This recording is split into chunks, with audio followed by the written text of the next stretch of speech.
وہ پوری آن بان سے 3 سیٹر صوفے پر براجمان ہوا تو دادا جان بولے، اس سال الیکشن میں ہمارا وارث نواب شاہزمان خان سالارزئی ہماری آبائی سیٹ پر لڑے گا۔ زخرف خان نے رعونت سے سیاسی عہدیداران اور میڈیا کی موجودگی میں اعلان کیا۔ اعلان کے ساتھ ہی لاؤنج میں تو گویا ہلچل سی مچ گئی تھی، البتہ میڈیا کو ہٹ نیوز مل گئی تھی۔ جی ناظرین، ہم آپ کو بتاتے چلیں کہ نواب شاہزمان سالارزئی اس سال الیکشن میں اپنی آبائی سیٹ پر لڑیں گے۔ جی ہاں ناظرین، وہی سیٹ پر جس پر 10 سالوں سے نواب صالح خان براجمان ہے۔ تو کیا یہ سب فیملی پولیٹکس کا حصہ ہے؟ سوچئے۔ ایک پرتیلی رپورٹر نے خبر بریک کی۔ وہی سارے شور و غوغا اور میڈیا سے بمشکل جان چھڑاتا اپنے لیموزین میں بغیر دفتر کے قریبی 5 اسٹار کیفے کے لیے نکلا تھا۔ کیفے کے ڈور سے داخل ہوتے ہی وہ اپنے شیز اتار رہا تھا جب کوئی نازک سا وجود اس کے سینے سے ٹکرایا۔ اس نے 2 قدم پیچھے ہو کر اور ایک ہاتھ سے مقابل کے دونوں ہاتھوں کو پکڑ کر اسے گرنے سے بچایا اور خود سے دور کیا، جبکہ وشما کی تو آنکھوں کے آگے جگنو آ گئے تھے۔ وہ ششدر سی کھڑی تھی، اس بات سے بے خبر کہ اس کا دوپٹہ اس کے چہرے سے سرک گیا ہے۔ وہ مسحور سا اسے دیکھ رہا تھا، وہی کاجل سے لبریز نین کٹورے جس کا وہ مداح تھا، دودھیا رنگت، حسین نقوش اور تھوڑی پر چھوٹا سا گڑھا۔ بلیک کیپری اور لال شرٹ میں اور دوپٹہ لیے وہ اسے حسین سا سراب لگ رہی تھی۔ بلا اختیار اس کے منہ سے نکلا تھا، "what a beauty of slayer, ہر beauty will make me crazy". اس کی خوبصورتی مجھے پاگل کر دے گی، وہ اپنے برٹش لب و لہجے میں بولا، مگر آواز اتنی دھیمی بھی نہیں تھی کہ وشما سن نہ سکتی۔ اس کے خلاف سن کر وشما کا چہرہ غصے سے سرخ ہوا تھا۔ اس سے پہلے کہ وہ اس کی شان میں کچھ کہتی، شاہزمان کے اگلے عمل نے اسے حیرتوں کے سمندر میں دھکیل دیا تھا۔ "بندہ بڑا خراب ہوں، احتیاط کیجئے۔ آنکھوں کا استعمال کیا کریں ورنہ نتائج آپ کو پسند نہیں آئیں گے"۔ وہ آہستہ سے اس کے کان کے قریب آ کر اپنی دل کی کیفیت اس پر عیاں کر کے چلا گیا۔ وہ پہلے تو اس کی دل فریب پرسنالٹی کے سحر میں کچھ لمحے ڈوبی رہی، پھر فوراً ہی اپنا دوپٹہ چہرے پر درست کیا۔ استغفار، کیا تھا یہ شخص، فضول فلرٹی انسان، نان سینس۔ وہ غصے سے لال پیلی ہوتی تن پن کرتی اپنی ہیلکس کی طرف چل دی، جہاں اس کی دوستیں اس کا ویٹ کر رہی تھیں۔ وشما ہیلکس سے جلدی جلدی اترتے ہی سیلک ہاؤس داخل ہوئی کہ بیجی کا حکم تھا کہ حویلی کی لڑکیوں کو سورج ڈھلنے سے پہلے ہر صورت گھر ہونا چاہیے۔ اس نے اسی پریشانی میں لان میں چائے سے لطف اندوز ہوتی مسز صالح کو سلام کیا۔ "بخیر راغلے مورے"۔ "بخیر راغلے بچے"، انہوں نے محبت سے جواب دیا۔ "مورے"، وہ بیجی۔ اس نے پریشانی سے انگلیاں مروڑتے اپنی پریشانی بتائی۔ "بچے"، وہ بھی میڈیسن لے کر سونے لیٹی ہیں۔ "لیکن بچے آپ احتیاط کیا کریں، اچھی بیٹیاں سر شام باہر نہیں رہا کرتی"۔ وہ بیٹی کی پریشانی بھانپتے سہل انداز میں اسے سمجھاتے ہوئے بولی، "مورے، وہ بس گلپریشے کی وجہ سے دیر ہوئی، اس کا برتھ ڈے سیلیبریٹ کرنے میں ہم کیفے گئے تھے، کالج کے بعد اس کی موبائل بیٹری ڈیڈ تھی، اس لیے آپ کو آگاہ نہیں کر سکے"۔ اس نے ماں کی بات سمجھتے اپنا نکتہ بتایا۔ وہ ایسی تھی ہر بات کو آسانی سے مان لینے والی، جس پر مورے نے اس بات میں سر ہلایا۔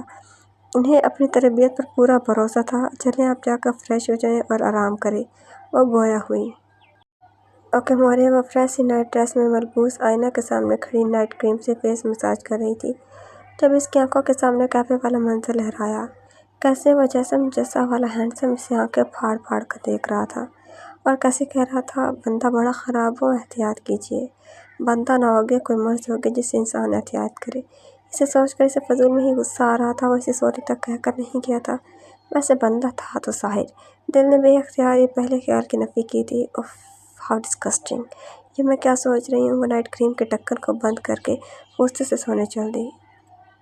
"عطا، آج آپ کی طبیعت خوش ہو جائے گی"۔ "خان جی، آپ کی تھکن اتارنے کا بڑا حسین انتظام کیا ہے میں نے"۔ وہ ڈھیرے میں اونگتا ہوا داخل ہوا تھا جب تیل سے لدے بالوں میں درمیان سے مانگ نکالے صفدر نے اپنے پیلے دانت نکالتے اپنا کارنامہ بتایا۔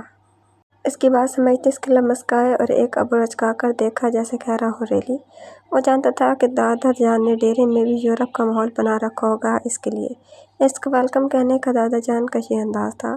منظر کیا تھا، کیفے سرور کا سب سامان موجود تھا، راؤنڈ میز پر جام، سرور اور مکسڈ نٹس موجود تھے۔ یہ سب تو چلو وہ توقع کر سکتا تھا، مگر جرکا اسے کاؤچ پر نامناسب عجیب و غریب سے لباس میں ملبوس، آنکھیں مٹکا مٹکا کر ادائیں دکھاتی میک اپ سے لدی بندھی اس سنہری ڈائی بالوں والی دوشیزہ کو دیکھ کر لگا تھا، جو بے چینی سے اپنے شکار کا انتظار کر رہی تھی، یعنی دادا جان اپنے خاندانی روایت برقرار رکھتے ہوئے اس کی دلجوئی کا سارا انتظام کیے بیٹھے تھے۔ وہ اس طرح کے والے شوق سے ابھی تک دور تھا۔ یہ نہیں تھا کہ وہ زاہد تھا، وہ ایک پٹھان تھا اور فطرتاً حسن باز تھا۔ یورپ میں قیام کے دوران کئی بار کسینوز، بارز اور رنگ برنگی محفلوں وغیرہ میں جاتا تھا۔ اس کا سرکل ہی ایسا تھا، کبھی فٹ بال فرنچائزز خریدنے تو کبھی بزنس ڈیلنگ کرنے تو کبھی دوستوں کے ساتھ، البتہ دوستوں کی استراحت پر بھی اس نے بمشکل ایک دو باری کبھی جامع فرنگی منہ لگایا تھا۔ رنگ برنگی تتلیاں اس کے گرد ہمہ وقت اس کی ایک نظر التفات کی منتظر ہوتی تھی، بس یہی اس کی کمزوری تھی۔ وہ حسن و شباب کا گرویدہ ہی تو تھا، اس کی کافی نازک پریوں سے جان پہچان تھی، خاندانہ مگر صرف دوستی کی حد تک۔ وہ یوں چیزوں کو دیکھ کر تلق نہیں تھا، یہ تو پھر اس کے دل تک رسائی کی بات تھی۔ لیکن آج اسے اس اب میں کوئی اٹریکشن محسوس ہو رہی تھی، شاید دل کی حالت بدلی تھی اس لیے۔ وہ حسینہ لپک کر اسے چپکنے کی تیاری میں تھی جب اس نے ہاتھ کے اشارے سے اسے باز رکھا۔ اس کے چہرے سے بیزاریت آ جاتی، یار صاف کرو یہ سب اور اس بی بی کو بھی فارغ کرو۔ وہ صفدر کو حکم صادر کرتا، پاکٹ سے قیمتی الیکٹرک سگریٹ نکالتا ڈیرے میں موجود اپنے روم کی طرف چل دیا۔ پیچھے صفدر اس ماڈل کو سمجھاتے بجھاتے 2 لاکھ کا چیک دینے لگا، جو پہلے تو بی بی والے لفظ پر سکتے میں تھی اور پھر تان نکلتے صفدر کی دوسری آفر پر۔ وہ تو گویا غصے میں ابل ہی گئی تھی، اپنی بے تخیری پر وہ 6 انچ کی ہیل فرش پر مارتی اسے کھری کھری سناتی چل دی۔ پاکستان ملٹری اکیڈمی کا کال۔ So lieutenant, you have violated rule of conduct second time. تو لیفٹیننٹ، آپ نے دوسری دفعہ رولز کو توڑا ہے۔ آپ نے اپنے ساتھی دوستوں کو کہا ہے کہ آپ کے لیے پاس آؤٹ کرنا اور اپنی پسندیدہ ریجمنٹ میں جانا بائیں ہاتھ کا کھیل ہے، کیونکہ آپ کے انکل صاحب کرنل ہیں۔ وہ سبھی ہاتھ ملا کر ایک ہاتھ پاکٹ میں ڈال کر اپنا احتجاج ریکارڈ کروانے لگا تھا۔ Keep your hands out of your pocket, اپنے ہاتھ جیب سے باہر نکالو۔ آپ اپنے والد صاحب کے ولیمہ پر نہیں آئے جو اس طرح کھڑے ہیں۔ سوری سر، کیپٹن اشمول کی بات پر گڑبڑا کر سیدھا ہوا۔ لسن لیفٹیننٹ صبیح صالح خان، کیپٹن نے لفظ چبا چبا کر کہا، آرمی ایک خود مختار ادارہ ہے۔ ہمارے اپنے اصول و قواعد ہیں، ہم کسی کے انڈر نہیں ہیں، ہم وطن کے محافظ ہیں اور آرمی میں نیپوٹزم نیور۔ بہرحال یہ آپ کا لاسٹ چانس ہے، اب آپ جا سکتے ہیں۔ ون مور تھنگ، آپ کا کارنامہ جرأت اور اس کا ستائشی نام کل صبح بورڈ پر دیکھ لیجیے گا۔ ناؤ یو مے گو۔ السلام علیکم سر، وہ سلیوٹ کرتا روم سے نکل گیا۔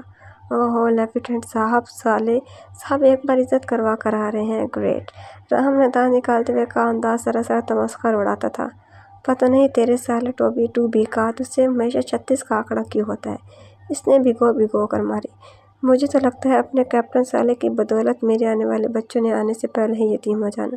اس کی بات پر سبھی نے افسوس سے کہا، بیٹا بچوں کو چھوڑ، اگر کیپٹن صاحب کو پتہ لگا کہ تو انہی کے گھر میں نقب لگانے کی تیاری میں ہے تو اگلے 6 ستمبر کو ہم تیرے لیے بھی فاتح خوانی کر رہے ہونا ہے۔ ہائے راہ عشق کے مجاہد، میدان کا راز عشق میں اترتے ہی کیپٹن صالح کے ہاتھوں شہید ہو گئے۔ راہم نے بھرپور ڈرامائی انداز میں گل افشانی کی، اور اس کی بات پر اسے 16 سالہ ایزا یاد آئی جو پچھلے برتھ ڈے پارٹی میں پنک سنڈریلا آؤٹ فٹ میں کیسے پورے اشتیاق سے گلا پھاڑ پھاڑ کر اسے سبھی بھیا کہہ کر پکار رہی تھی۔ اس کے تو سارے زخم ہرے ہو گئے تھے۔ راہم، اگر تم نے مزید ایک لفظ بھی منہ سے نکالا تو قسم سے نیکسٹ ڈرل میں توپ کی جگہ تمہیں لگا کر چلا دینا ہے۔ وہ چلتے چلتے PMA کے کوریڈور سے اپنے مشترکہ روم میں پہنچے۔ جارو، میں کہہ رہا تھا، نہیں ایسا ہی مجھے لگتا ہے کہ مطلب ہے کہ خدا نہ کرے اگر تم بے نام و نشان دنیا سے چلا گیا تو۔ اسے بیٹھے بیٹھے نئی فکر ستائی، کیونکہ سبھی شوز اتارتے ہاتھ بے اختیار رکے تھے اور اسے تنبیہی نظروں سے اسے دیکھا تھا۔